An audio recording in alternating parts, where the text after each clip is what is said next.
सबैलाई मेरो नमस्कार। म आफ्नै रचना आफ्नै वाचन अन्तर्गतको 44औं श्रृङ्खलामा हजुरहरूलाई पुनः स्वागत गर्दछु।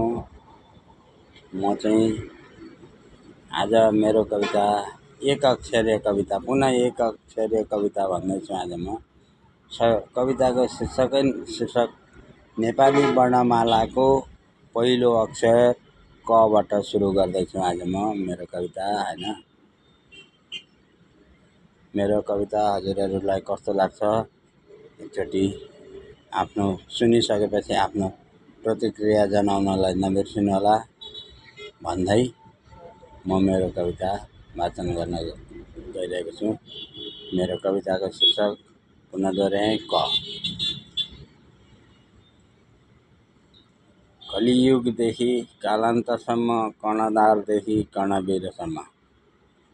कलियुगदेखि कालान्तरसम्म कर्णधारदेखि कर्णवीरसम्म।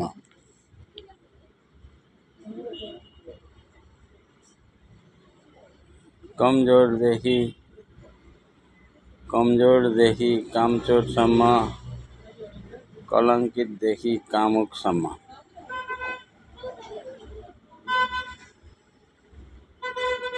कमजोरदेखि कामचोरसम्म कलङ्कितदेखि कामुकसम्म। कन्जुसदेखि कुलङ्घारसम्म काकादेखि काकीसम्म।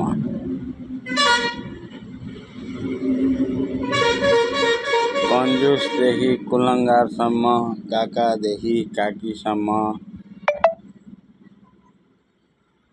कागदेखि कोइलीसम्म काँचदेखि कोमल यो मनसम्म।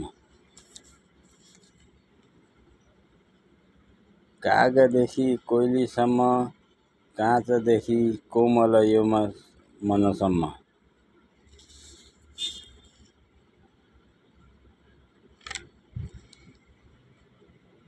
काहीँ खाली नराखी केवल सर्वत्र छ पूर्ण पूर्ण।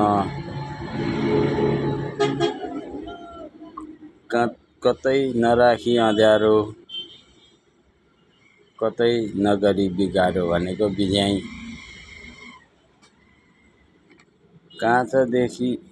काहीँ नराखी खाली केवल सर्वत्र छ पूर्ण पूर्ण। कतै नराखी अँध्यारो कतै नगरी बिगारो।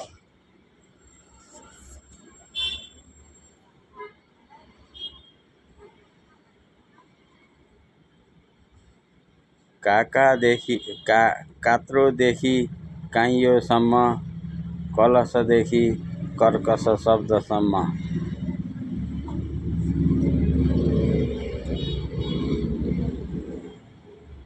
कात्रोदेखि काइयोसम्म कलशदेखि कर्कश शब्दसम्म। कप्टीदेखि कृपणीसम्म। यो कविता मैले हजुरहरूलाई वाचन गरेर सुनाएँ।